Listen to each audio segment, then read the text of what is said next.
Ibig niya ay wagas, pag-asa natin at lakas.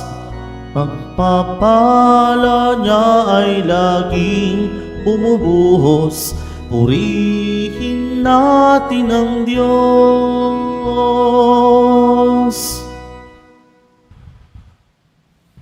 Sa ngalan ng Ama at ng Anak at ng Espiritu Santo, Amen. ang pagpapala ng ating Panginoong Hesukristo, ang pag-ibig ng Diyos Ama, at ang pakikipagkaisa ng Espiritu Santo, naway sumainyong lahat. At sumaiyo rin.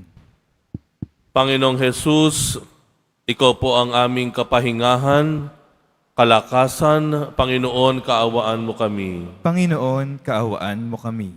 Panginoong Jesus, Ikaw po ang aming pag-asa at liwanag. Kristo, kaawaan mo kami. Kristo, kaawaan mo kami. Sa iyo po nagmumula ang aming kalayaan at kaligtasan. Panginoon, kaawaan mo kami. Panginoon, kaawaan mo kami. Kaawaan tayo ng mga pangyarihang Diyos, patawarin tayo sa ating mga kasalanan, at patnubayan tayo sa buhay na walang hanggan. Amen. Manalangin tayo.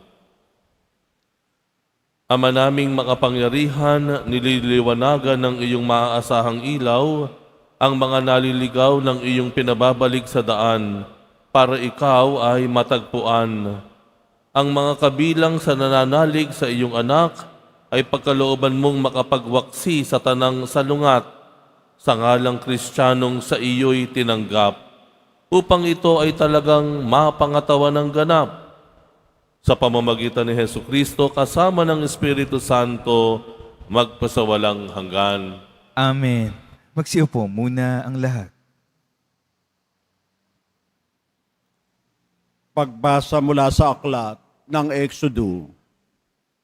Noong mga araw na yun, nang marinig ni Moises ang Panginoon mula sa gitna ng isang mababang punong kahoy, sinabi niya sa kanya, "Pupunta ako sa mga Israelita at sasabihin sa kanilang, ako'y sinugo ng Diyos ng aming ninuno.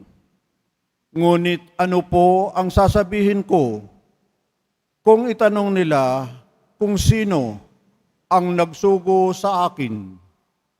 Sinabi ng Diyos, ako'y si ako nga.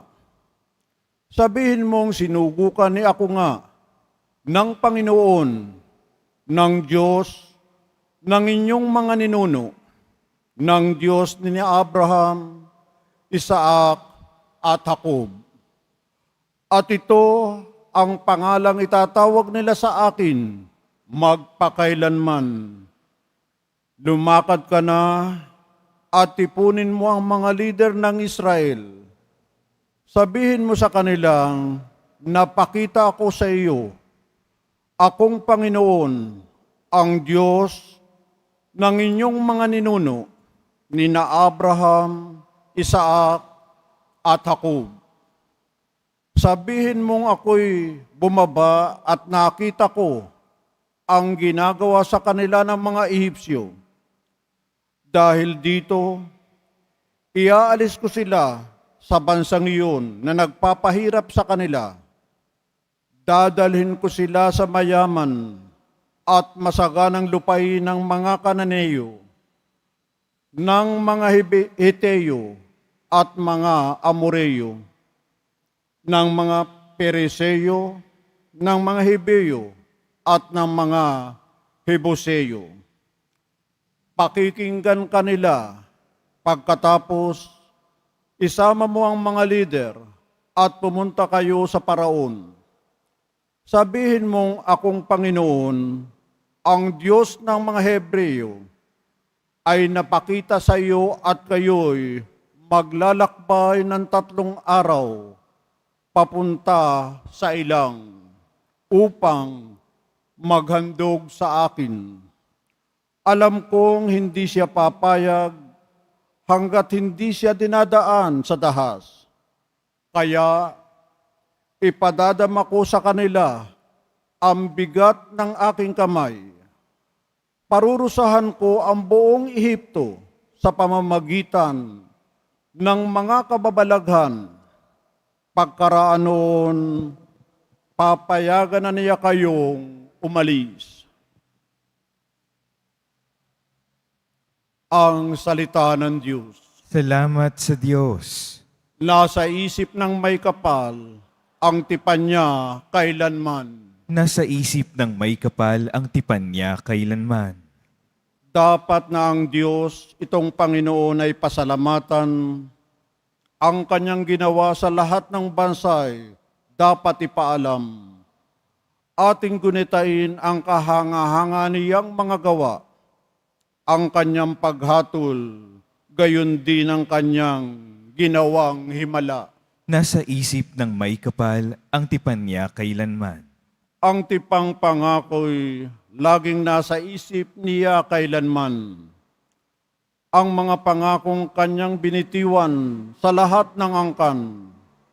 Ang tipan ng Diyos ay unang ginawa niya kay Abraham at may pangako ring ginawa kay Isaac na lingkod na mahal.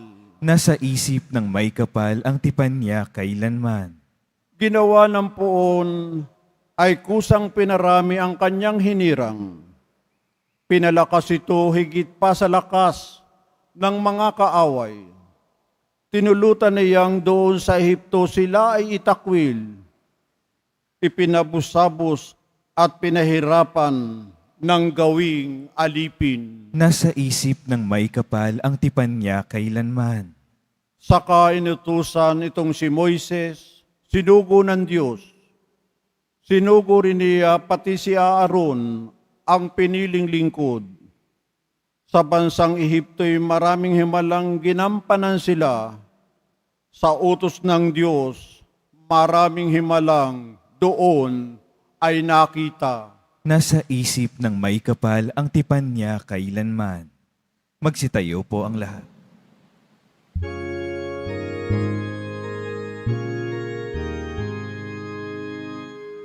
Alleluia, Alleluia, Alleluia, Alleluia.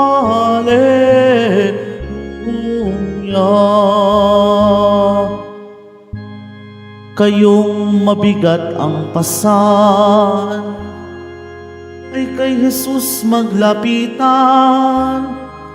upang kayo'y masiyahan. Alleluia, Alleluia, Alleluia, Alleluia.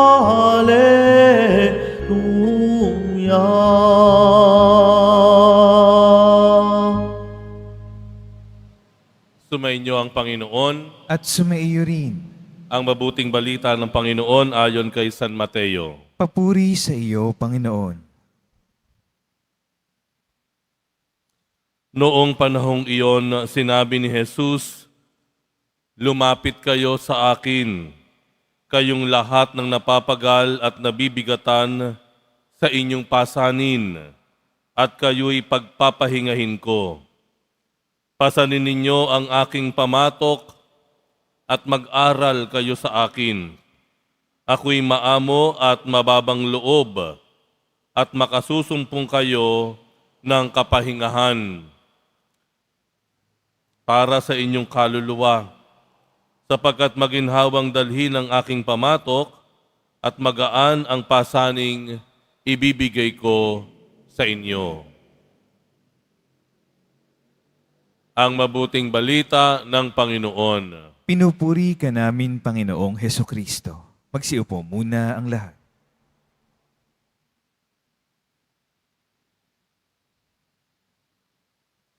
Sino sa atin yung nakaramdam ng kaginhawahan mula sa problema o dalahin nung tayo ay sumuko sa Diyos?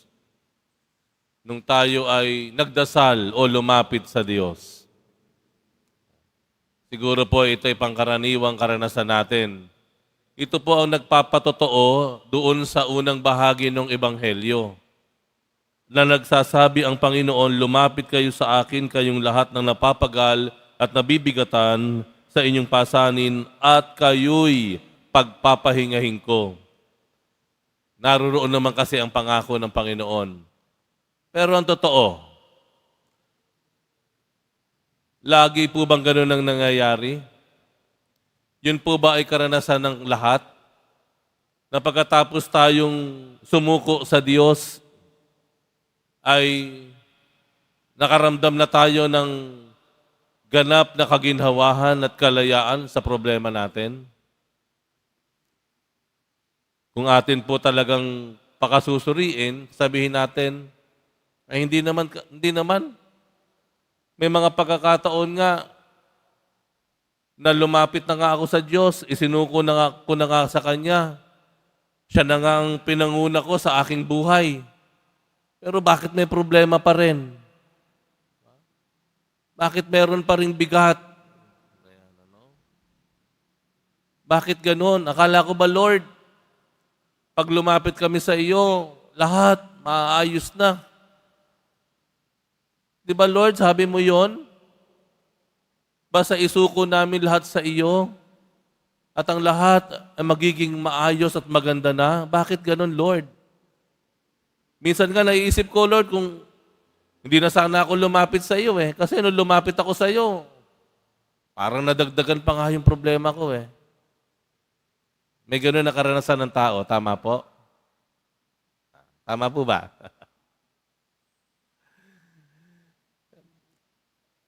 Sana po yung pangako ng Panginoon, kumpletuhin natin. Kasi yung nananatili sa isip natin, yung unang bahagi ng pangako niya. Ano sabi ng unang bahagi ng pangako niya? Lumapit kayo, lahat na napapagal, nabibigatan, at kayo'y aking pagiginhawahin. May kasunod yun eh.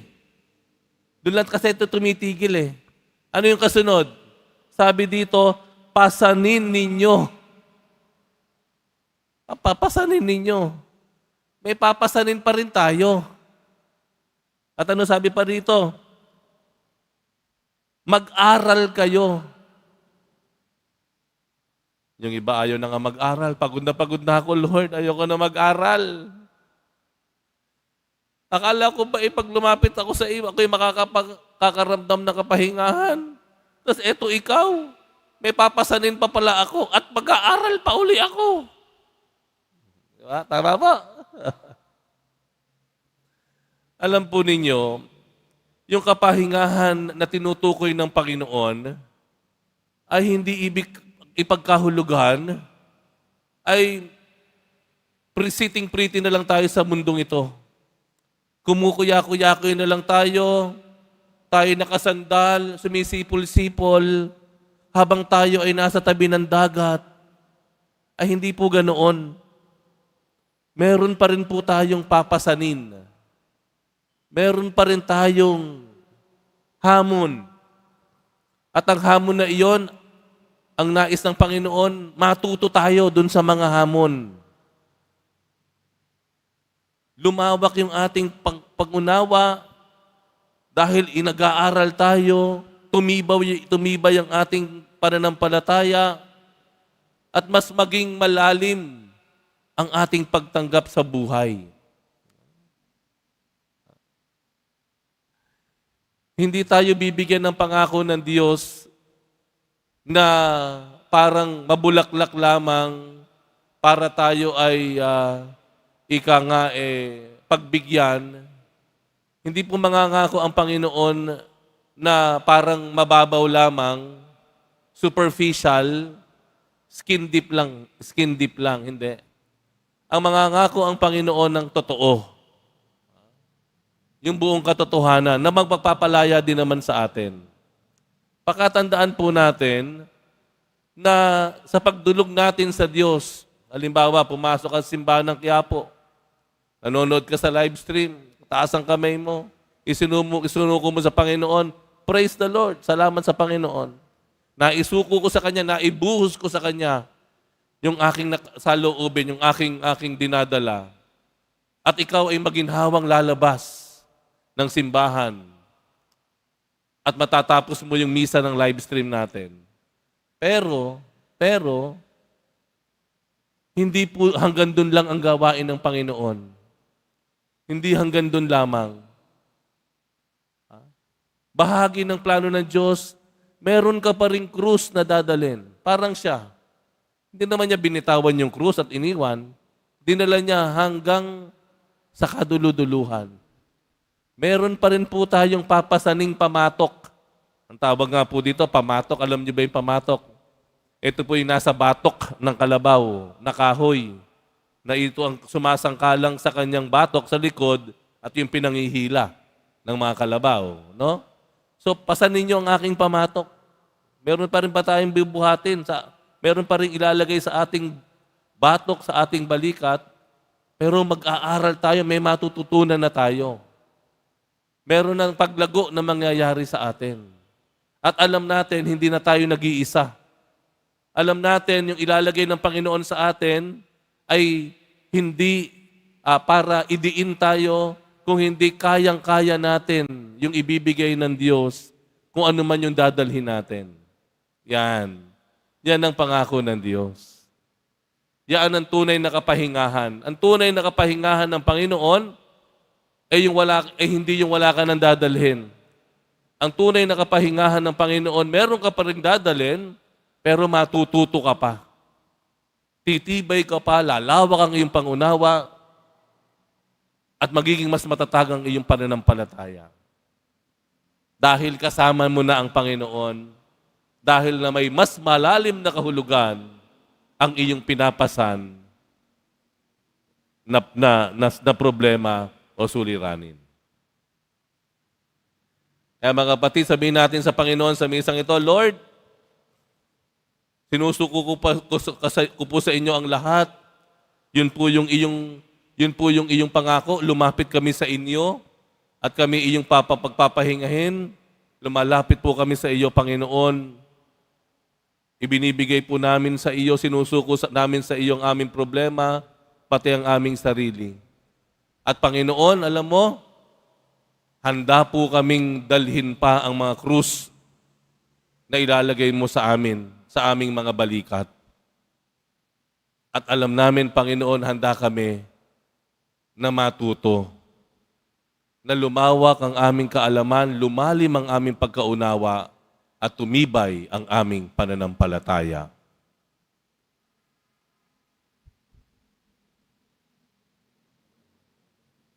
Magsitayo na po ang lahat.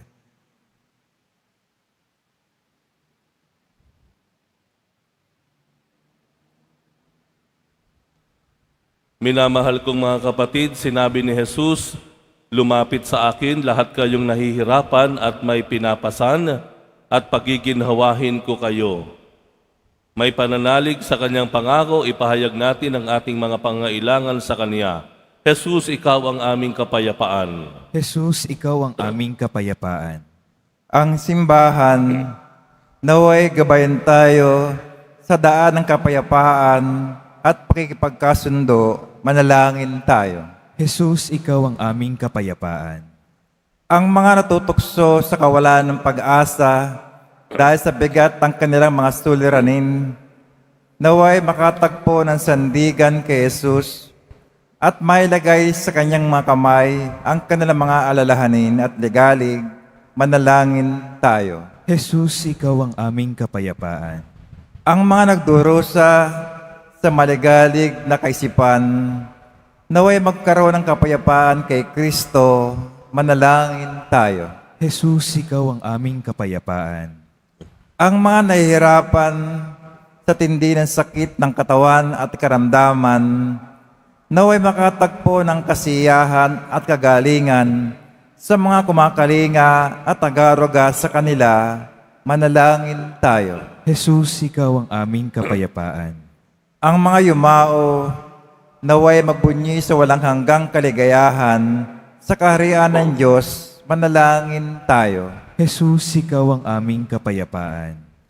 Ama naming nasa langit, ipinangako ng iyong anak ang kapahingahan kapag kami ay nabibigatan. Ipaubaya mo na sa tuwina kaming makatugon sa kanyang paggabay at mapalakas kami upang maging kanyang daan ng kapayapaan. Hinihiling namin ito sa pamamagitan ni Kristong aming Panginoon. Amen.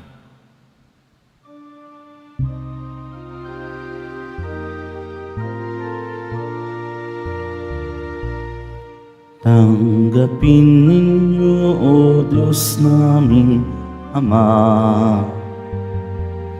na kayanan namin alay sa inyo.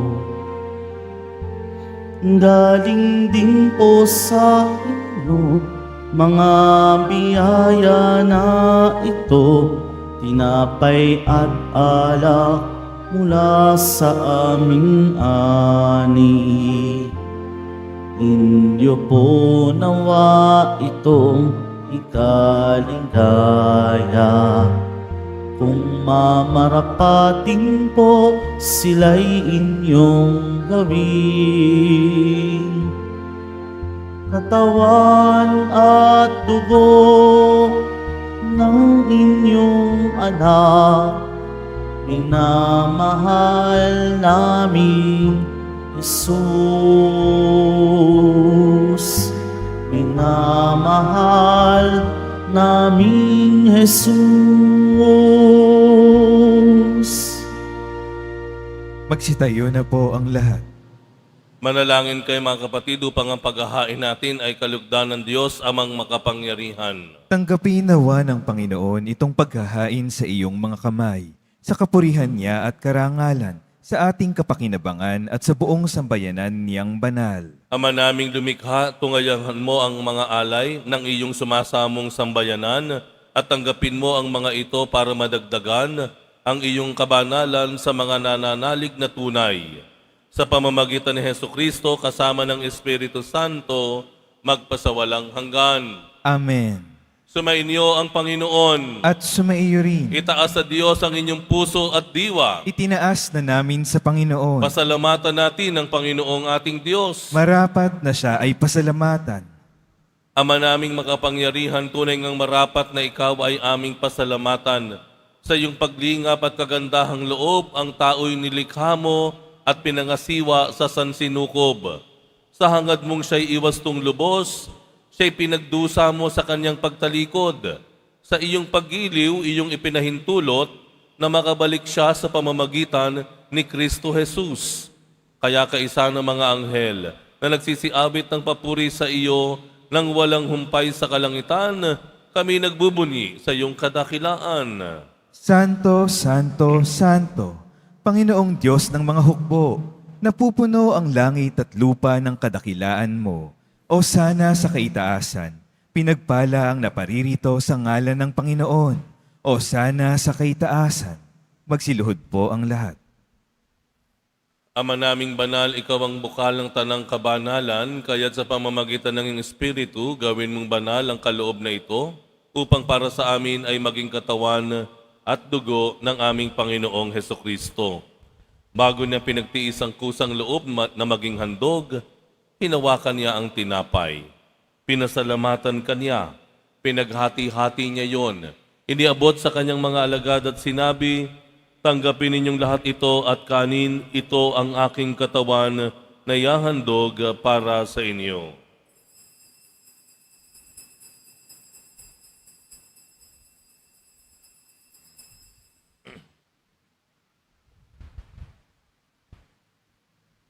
Gayon din naman nung matapos ang hapunan, hinawakan niya ang kalis.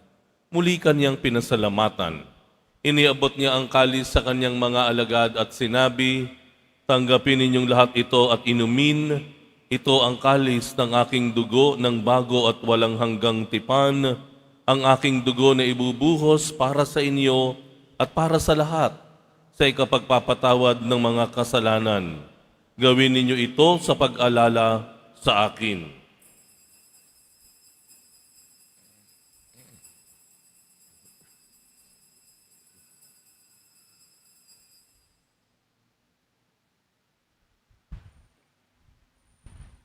Magsitayo na po ang lahat. Ipagbunyi natin ang misteryo ng pananampalataya.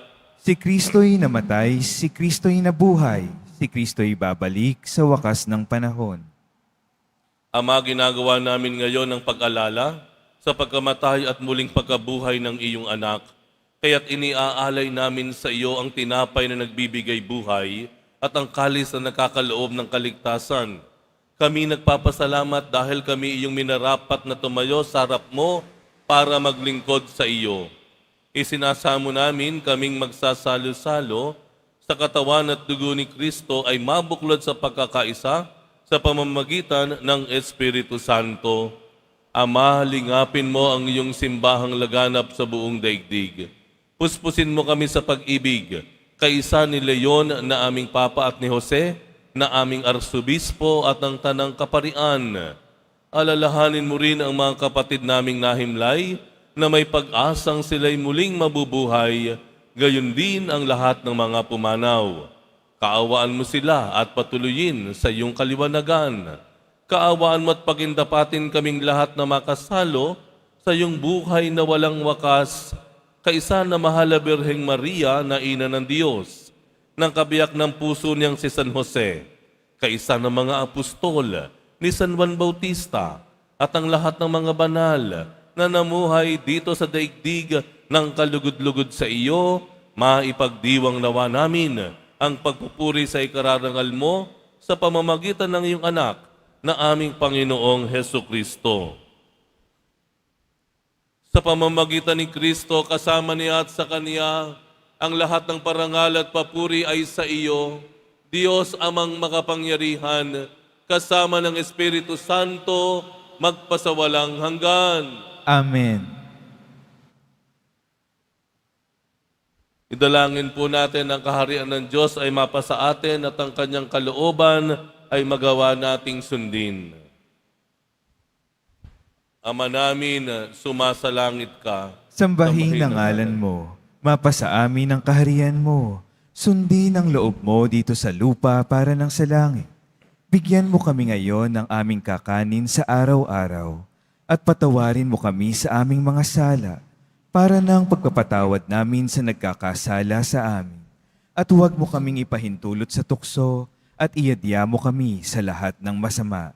Hinihiling namin kami iadya sa lahat ng masama, pagkalooban ng kapayapaan araw-araw, iligtas sa kasalanan at ilayo sa lahat ng kapahamakan, samantalang aming pinananabikan ang dakilang araw ng pagpapahayag ng tagapagligtas naming si Hesukristo. Sapagkat iyo ang kaharian at ang kapangyarihan at ang kapurihan magpakailanman. Amen. Panginoong Hesukristo, sinabi mo sa iyong mga apostol, kapayapaan ang iniiwan ko sa inyo, ang aking kapayapaan ang ibinibigay ko sa inyo. Tunghayan mo ang aming pananampalataya at huwag ang aming pagkakasala. Pagkalooban mo kami ng kapayapaan at pagkakaisa, ayon sa iyong kalooban, kasama ng Espiritu Santo magpasawalang hanggan. Amen. Ang kapayapaan ng Panginoon ay laging sumainyo. At sumaiyo rin. Magbigayan po tayo ng kapayapaan sa isa't isa.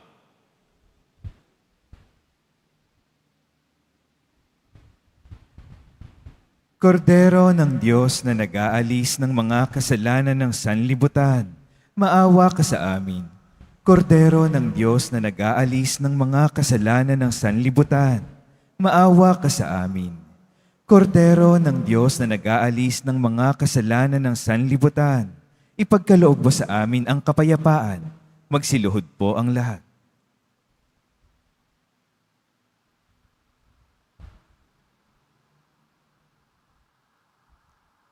Ito ang kordero ng Diyos, itong nag-aalis ng kasalanan ng sanlibutan, mapalad ang mga inaanyayahan sa kanyang piging.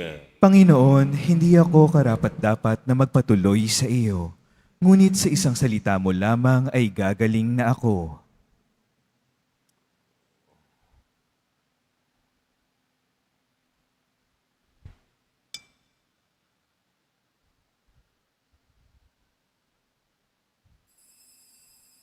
Para sa lahat ng tatanggap ng banal na komunyon, sasagot po tayo ng amen pagkasabi ng pari o ng lay minister ng katawan ni Kristo. Isubo agad sa bibig bago umalis sa harapan ng pari o lay minister. Sumunod po tayo.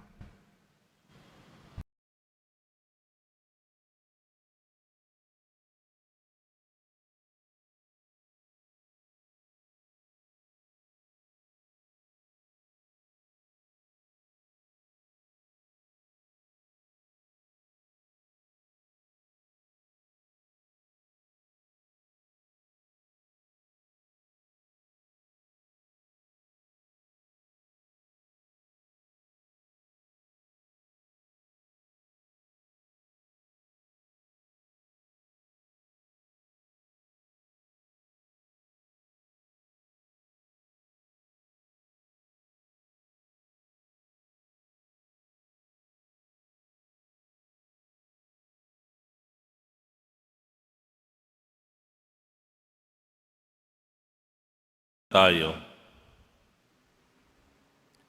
Ama naming mapagmahal, kaming mga pinapagsalo mo sa piging na banal, ay makatanggap nawa ng bungang karagdagan ng iyong pagliligtas na aming ipinagdiriwang.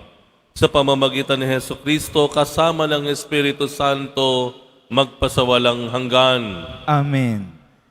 Sumainyo ang Panginoon. At sumaiyo rin. Mahal na poong Jesus Nazareno, inihayag mo sa pamamagitan ng krus ang walang maliw na pag-ibig ng Diyos sa sangkatauhan. Pakinggan mo ang kahilingan lalo na para sa mga nangangailangan ng iyong tulong at awa. Makamtanawa namin ang iyong kasagutan na may utang na loob na tinatanaw. Basbasan din po ninyo itong mga imahen at dasalan upang lalo kaming manalangin at magtiwala. Sa pamamagitan ng bendisyon na ito, naway lalo kaming maging mapaglingkod, masunurin at tapat sa iyo na aming maluwalhating Panginoon, magpasawalang hanggan. Amen. At pagpalain kayong lahat ng makapangyarihang Diyos, Ama at Anak at Espiritu Santo. Amen. Humayo kayong taglay ang pag-ibig at misyon ng ating mahal na poong Jesus Nazareno. Salamat sa Diyos.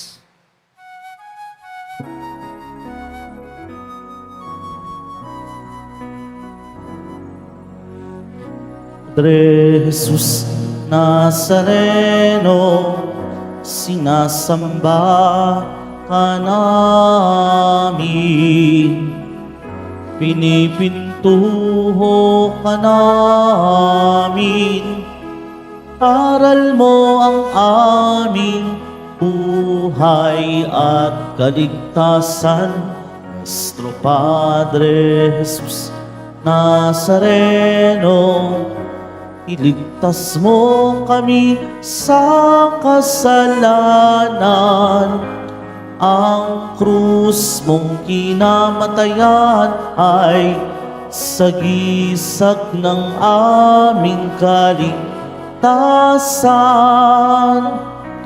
Nuestro Padre Jesus Nazareno, dinarangal ka namin. Nuestro Padre Jesus Nazareno, niluluwalhati ka namin. Nuestro Padre Jesus Nazareno, dinarangal ka namin. Nuestro Padre Jesus Nazareno, niluluwalhati ka namin.